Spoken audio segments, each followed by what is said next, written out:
Nadie recordaba cuándo había sido tallado el trono, ni por quién. Las crónicas más antiguas lo mencionaban, como si siempre hubiera estado allí, anterior incluso a las primeras dinastías, como una forma inmóvil alrededor de la cual el tiempo había aprendido a ordenarse. No era grande ni ostentoso. No estaba hecho de oro ni de piedra preciosa. Su presencia no imponía por magnificencia, sino por quietud. Era un trono que no llamaba. Esperaba. Se alzaba en una sala abierta al cielo, en el centro exacto de una ciudad que había sido capital y ruina, cuna y frontera, en distintas eras. No había muros que lo protegieran ni sacerdotes que lo custodiaran de forma permanente. Nadie lo vigilaba porque nadie podía usarlo. Esa certeza había terminado por convertirse en una ley más estable que cualquier guardia. El trono no rechazaba a quien se acercaba. No ardía, no hería, no hablaba. Permitía que cualquiera se sentara. Y sin embargo, ninguno había logrado permanecer en él sin perder algo irrecuperable. Las historias variaban en los detalles, pero coincidían en el resultado. El primer rey que lo ocupó reinó durante un año exacto, sin errores visibles ni derrotas militares. Al término de ese año, descendió del trono en silencio, atravesó la ciudad sin escolta y se internó en los caminos del sur. Fue hallado meses después, vivo, trabajando la tierra como un hombre común, incapaz de recordar su propio nombre. No había locura en él. Solo ausencia. Otro soberano, siglos más tarde, resistió más tiempo. 5 años. Bajo su mandato, el reino prosperó como nunca. Las fronteras se estabilizaron, los conflictos internos se aquietaron, la justicia se volvió precisa. Pero quienes lo trataban de cerca comenzaron a notar algo inquietante: el rey ya no dormía. No porque no pudiera, sino porque decía no necesitarlo. Tampoco reía. Tampoco dudaba. Cuando finalmente abandonó el trono, su cuerpo seguía allí, erguido, pero su voz había perdido toda inflexión humana. Gobernó un tiempo más desde la sombra, hasta que fue apartado sin violencia. Murió poco después, sin oponer resistencia, como si su parte esencial ya hubiera sido entregada. Así se fue acumulando el conocimiento.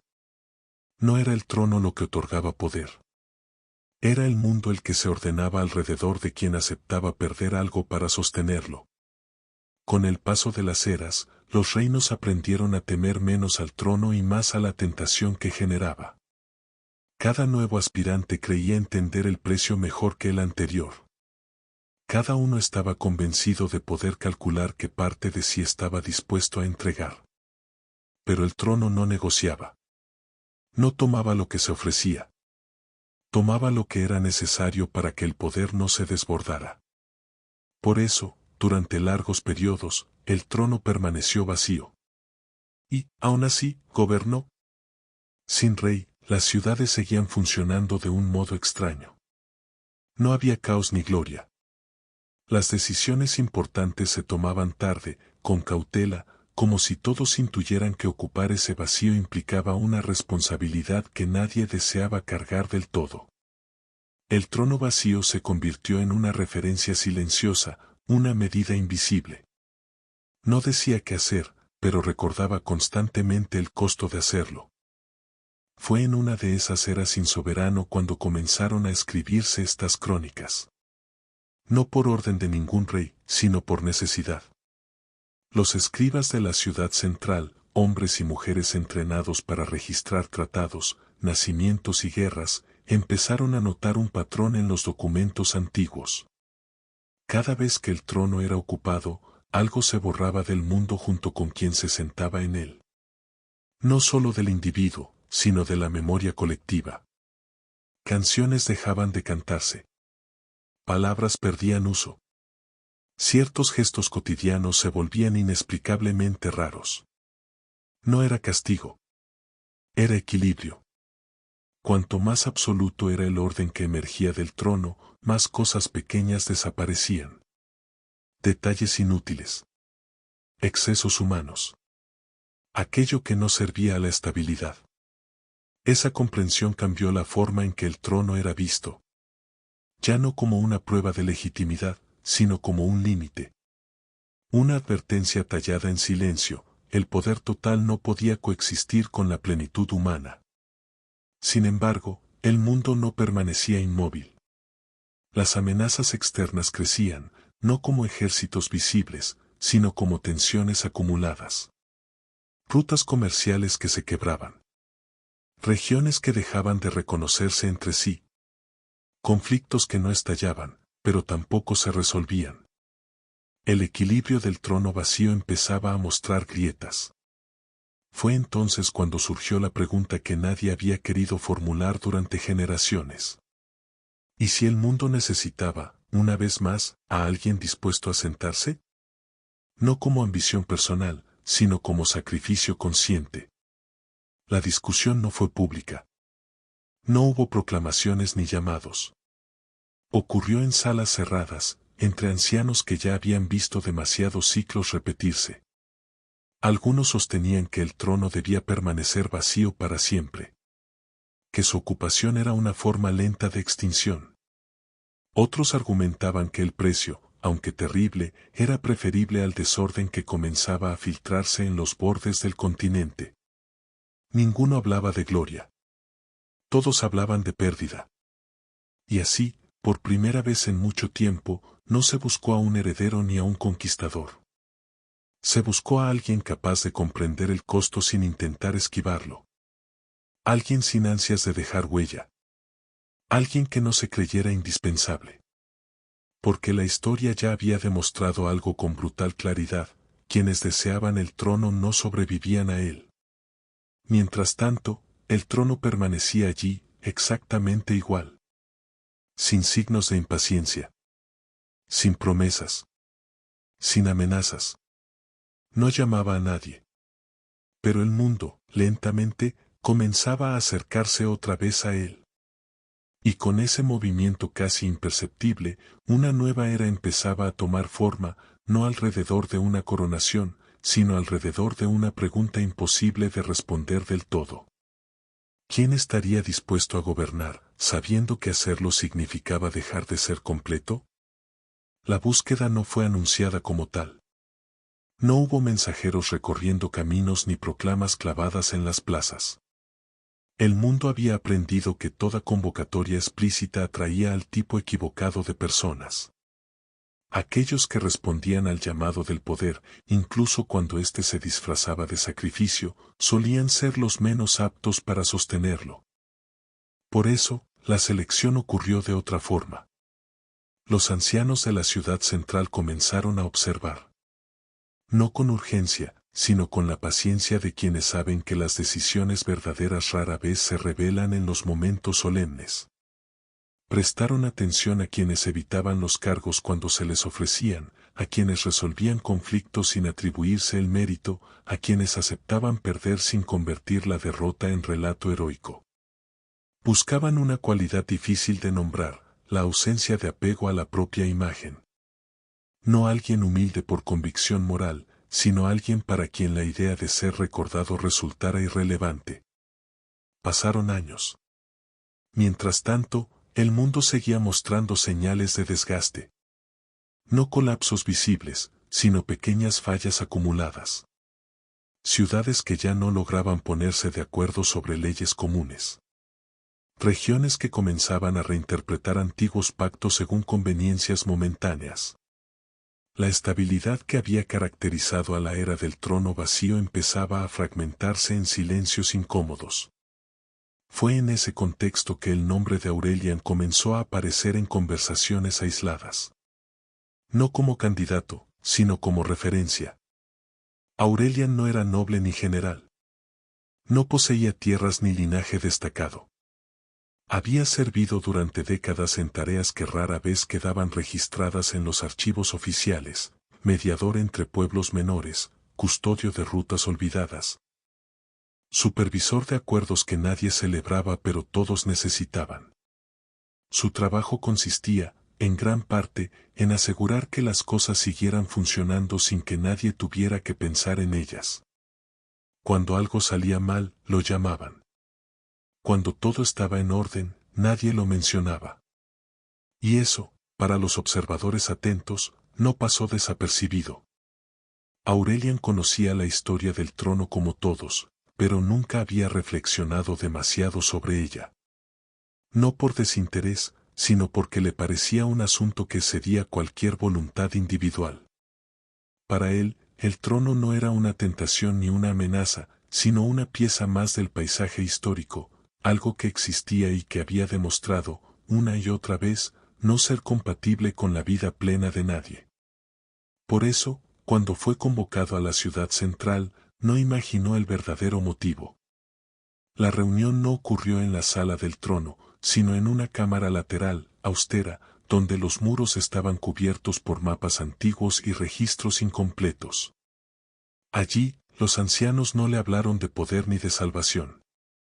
Le hablaron de desgaste, de fisuras, de la posibilidad real de que, si nadie asumía el costo, el mundo entrara en una era de fragmentación irreversible. Aurelian escuchó en silencio. No interrumpió. No preguntó. No rechazó. Cuando finalmente comprendió lo que le estaban proponiendo, no sintió miedo inmediato. Sintió algo más inquietante, reconocimiento. Como si, al oírlo formulado en palabras, una idea que siempre había permanecido difusa encontrara por fin su contorno. Les pidió tiempo. No para deliberar estrategias ni consultar aliados, sino para observar con otros ojos aquello que había pasado por alto durante años. Recorrió la ciudad central sin anunciarse. Se detuvo en los mercados, en los barrios bajos, en los archivos. Escuchó conversaciones triviales. Notó cómo la gente hablaba del futuro con una cautela creciente, como si nadie se atreviera ya a imaginarlo con claridad. Y comprendió entonces algo fundamental. El trono no estaba vacío porque el mundo hubiera aprendido a prescindir de él. Estaba vacío porque el mundo sabía exactamente lo que costaba ocuparlo. Aurelian pasó una noche entera en los archivos antiguos, leyendo los registros de quienes se habían sentado antes. No buscó hazañas ni errores, sino patrones. Y los encontró. Todos habían llegado al trono con una idea clara de sí mismos. Todos habían creído saber qué parte estaban dispuestos a perder. Ninguno había previsto que el trono no tomaba una parte, sino una relación. No quitaba recuerdos, ni emociones, ni nombre. Quitaba la posibilidad de habitar todo eso como propio. Al amanecer, Aurelian salió al aire frío con una certeza incómoda pero firme: si alguien debía sentarse, no podía ser alguien que se definiera por lo que era. Tenía que ser alguien dispuesto a convertirse en función. ¿Aceptó? No con solemnidad, sino con una calma que inquietó incluso a los ancianos. No pidió condiciones. No solicitó garantías. Solo hizo una pregunta: ¿cuánto tiempo creían que el mundo necesitaría? La respuesta fue honesta: no lo sabían. La preparación fue breve. No hubo coronación planificada ni ritual público. Aurelian insistió en que el acto fuera discreto. Comprendía, quizás mejor que nadie, que cuanto más épico se volviera el momento, más abrupta sería la pérdida. El día elegido, el cielo estaba despejado. No hubo presagios ni señales extraordinarias. El trono permanecía igual que siempre, inmóvil, sin expectativa. Aurelian caminó hacia él sin escolta. Al sentarse, no ocurrió nada visible. No hubo temblores ni voces. No sintió dolor ni vértigo. Solo una quietud profunda, como si el ruido constante que acompaña a toda vida humana se hubiera apagado de golpe. En ese silencio interno, comprendió que el proceso no sería inmediato. El trono no destruía. Ajustaba. Durante los primeros días, nada cambió de forma evidente. Aurelian gobernó con la misma mesura de siempre. Las decisiones comenzaron a fluir con una claridad sorprendente. Conflictos antiguos encontraron resolución sin resistencia. No porque las partes estuvieran plenamente satisfechas, sino porque la solución parecía inevitable, como si siempre hubiera estado allí. Y, sin embargo, algo empezaba a retirarse. No del mundo, sino de él.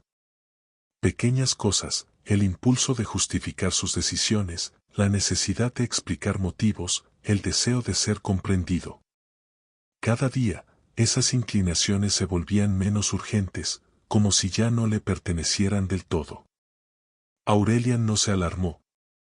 Sabía que el verdadero precio no se manifestaba como tragedia, sino como simplificación. Y mientras el mundo comenzaba a reordenarse alrededor del trono ocupado una vez más, una pregunta silenciosa empezó a tomar forma en lo profundo de su conciencia, sin palabras todavía, pero con un peso ineludible. Cuando el equilibrio fuera restaurado, ¿qué quedaría de él para levantarse del trono? Esa pregunta no exigía respuesta inmediata.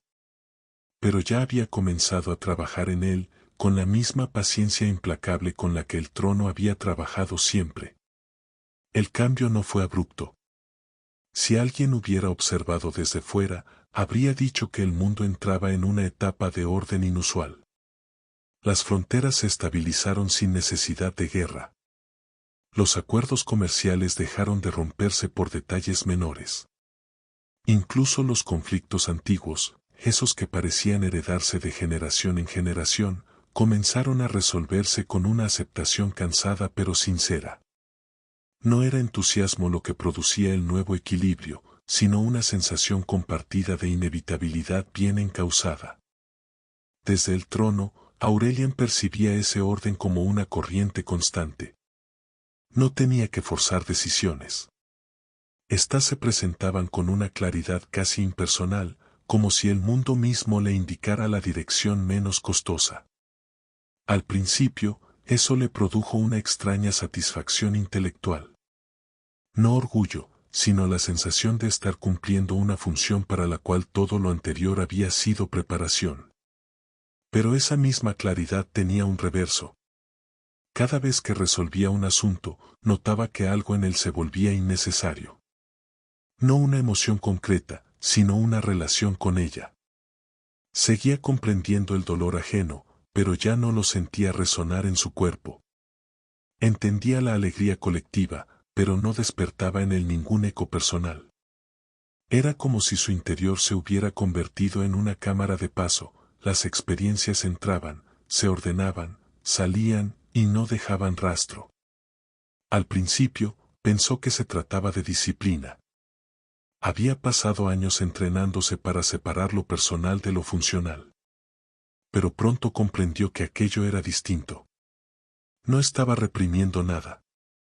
Simplemente, ciertas capas de su identidad ya no respondían. Intentó recordar momentos de su vida anterior, escenas triviales que siempre habían estado disponibles como refugio interno, una conversación al anochecer, un camino recorrido sin propósito. Una risa compartida sin testigos. Los recuerdos seguían allí, intactos, pero al evocarlos no producía nada.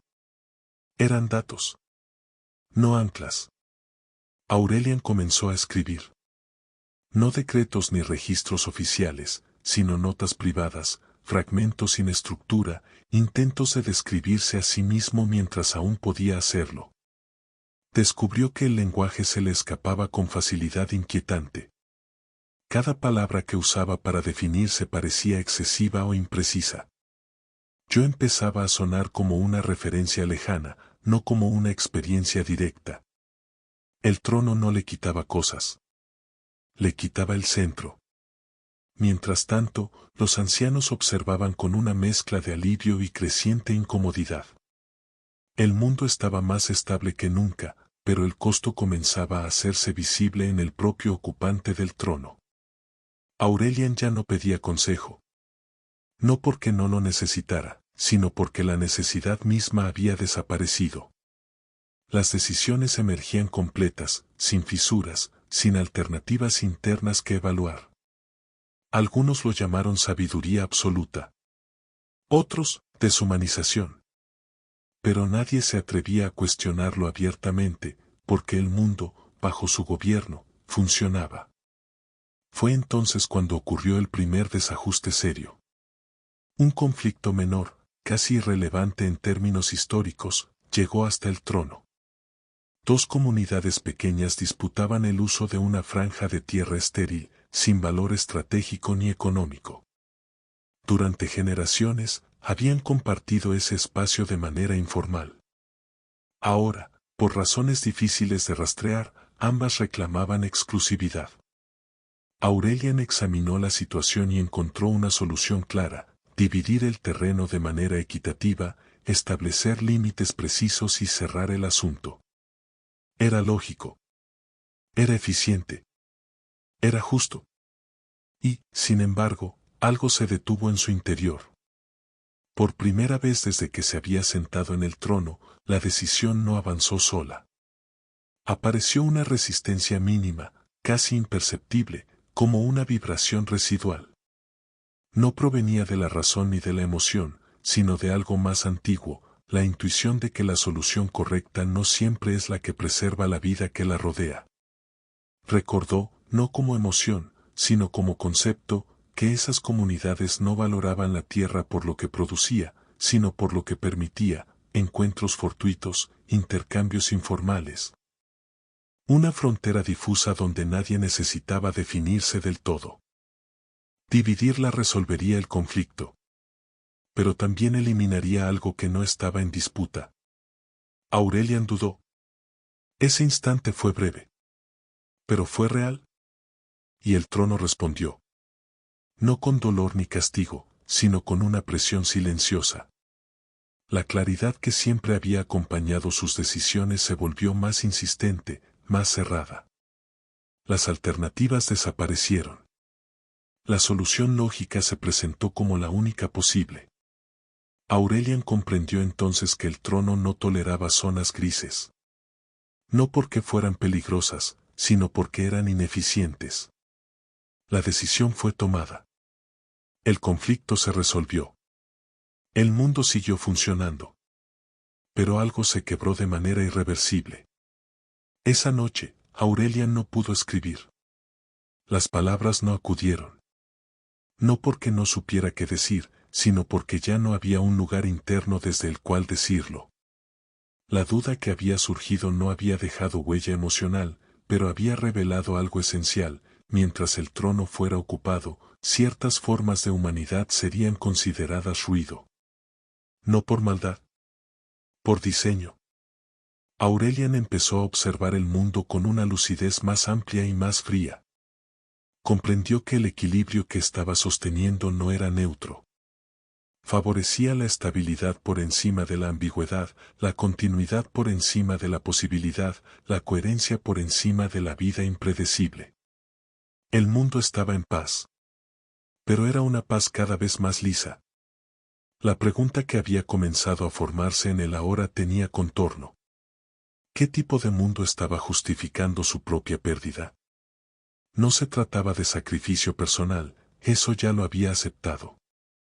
Se trataba de algo más complejo: si el trono requería borrar la parte humana capaz de tolerar lo inútil, lo contradictorio, lo no resuelto, entonces el precio no lo pagaba solo él. El trono, al ser ocupado, empezaba a educar al mundo. Y esa enseñanza no era explícita, pero era profunda: solo aquello que puede ordenarse merece permanecer. Aurelian entendió que el verdadero dilema no era si él sobreviviría como individuo, sino si el mundo, al final de su reinado, seguiría siendo un lugar donde alguien distinto de una función pudiera sentarse alguna vez. Por primera vez, consideró seriamente la posibilidad de levantarse del trono. No como gesto heroico. No como rebelión. Sino como último acto humano posible dentro de un sistema que, poco a poco, estaba dejando de necesitar humanidad para funcionar. El problema era evidente. Si se levantaba demasiado pronto, el mundo colapsaría. Si permanecía demasiado tiempo, el mundo ya no sabría qué hacer con alguien que no fuera como él. Y así, en ese equilibrio imposible, Aurelian comprendió que el trono no era una prueba de poder. Era una prueba de límite. Y todavía no sabía si existía una forma correcta de fallarla. Aurelian tardó en comprender que el trono no lo retenía por fuerza. No había cadenas, ni hechizos visibles, ni una voluntad externa que lo obligara a permanecer sentado. Podía levantarse en cualquier momento. Sus piernas respondían, su cuerpo no estaba anclado. Sin embargo, cada vez que consideraba la posibilidad, surgía una certeza paralizante: levantarse no sería un acto neutro. No sería simplemente dejar de gobernar. Sería retirar del mundo la estructura invisible que lo sostenía. El trono no pedía obediencia. Pedía continuidad. Durante días, o lo que allí se seguía llamando días, Aurelian observó con atención los efectos de su sola presencia. Las decisiones menores ya no llegaban hasta él. El mundo, acostumbrado a la claridad absoluta, había aprendido a anticiparla. Gobernantes locales, jueces, incluso ciudadanos comunes empezaban a actuar como si el trono los mirara todo el tiempo. No imitaban sus secretos, imitaban su lógica. Eliminaban la duda antes de que apareciera. Cerraban debates antes de que incomodaran. El orden se había vuelto autónomo. Y eso lo aterrorizó más que cualquier amenaza externa. Porque significaba que, aun si se levantaba, algo del trono seguiría funcionando dentro del mundo. La renuncia no borraría del todo la pedagogía del poder. Solo podría interrumpirla. Aurelian recordó entonces a los que habían intentado ocupar el trono antes que él. Los registros hablaban de muerte, locura o desaparición. Ahora entendía que no todos habían fallado de la misma manera. Algunos habían intentado resistirse desde dentro, conservar una identidad fuerte mientras sostenían el orden. Otros habían querido usar el trono para fines personales. Todos habían chocado contra el mismo límite: el trono no toleraba ser un medio. Exigía ser el fin. Él había sido distinto no por fortaleza, sino por disposición. Había aceptado desaparecer lentamente. La pregunta ya no era si eso era correcto, sino si aún quedaba margen para una decisión que no fuera absorbida por la lógica del trono. La oportunidad llegó de manera inesperada. Un grupo reducido pidió audiencia. No eran nobles ni representantes oficiales. Eran personas comunes, de regiones distintas, unidas solo por una característica compartida: todos habían perdido algo que no podía nombrarse en decretos. No reclamaban tierras ni justicia formal. Pedían algo impreciso, casi impropio del nuevo orden: la posibilidad de equivocarse sin consecuencias definitivas. Hablaron con respeto, pero sin miedo. No acusaron al trono. No cuestionaron su estabilidad. Solo describieron un mundo donde cada decisión parecía cerrarse demasiado rápido, donde no había espacio para la revisión, el arrepentimiento o la ambigüedad. Aurelian los escuchó. Por primera vez, no como función, sino como resto humano. Y comprendió algo crucial: el trono no había eliminado el conflicto. Había eliminado el proceso. El mundo ya no aprendía de sus errores, simplemente los evitaba. No porque fuera más sabio, sino porque había dejado de permitirse zonas de fricción. Cuando la audiencia terminó, Aurelian supo que no podía seguir posponiendo la decisión. No porque el mundo estuviera en peligro inmediato, sino porque cada instante adicional hacía más difícil la existencia de un futuro distinto. Permanecer era elegir un tipo de estabilidad que se volvía irreversible. Esa noche, no escribió. Se sentó en el trono por última vez con plena conciencia. Y entonces hizo algo que nadie había intentado antes. No ordenó. No decretó. No resolvió. Se levantó sin anunciarlo. El gesto fue simple. Casi banal. Pero el efecto fue inmediato. No hubo colapso ni cataclismo. No se apagaron las luces ni se quebraron los cielos.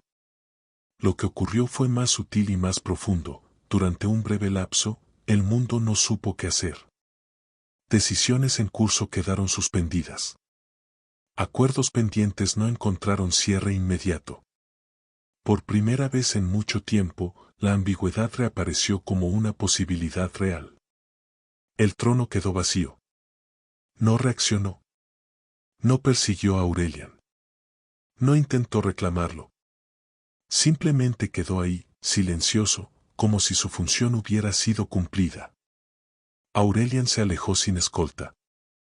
Nadie intentó detenerlo. No porque no importara, sino porque nadie sabía bajo qué lógica hacerlo. El mundo, desacostumbrado a la ausencia de centro, necesitaba reaprender algo básico, decidir sin garantía.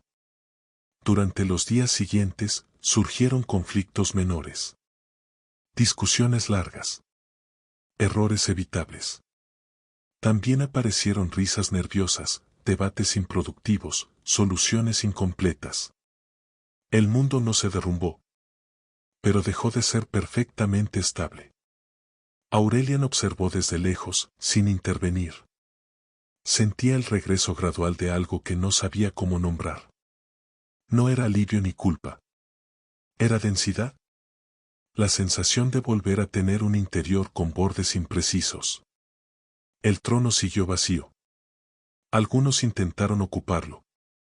No pudieron.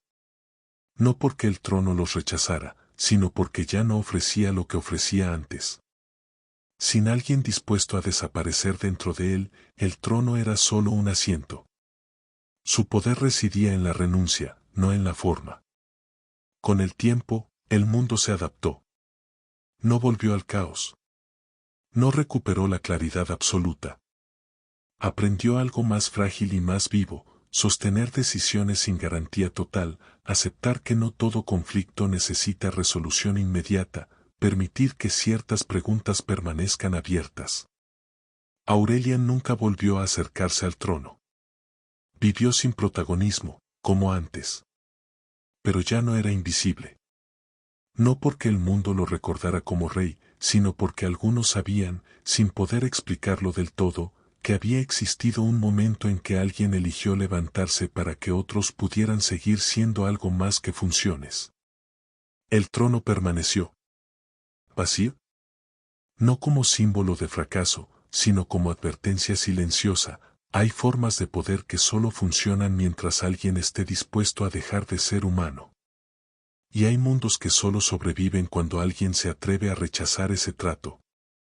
Así terminaron las crónicas del trono que nadie podía ocupar. No con una caída. No con una victoria.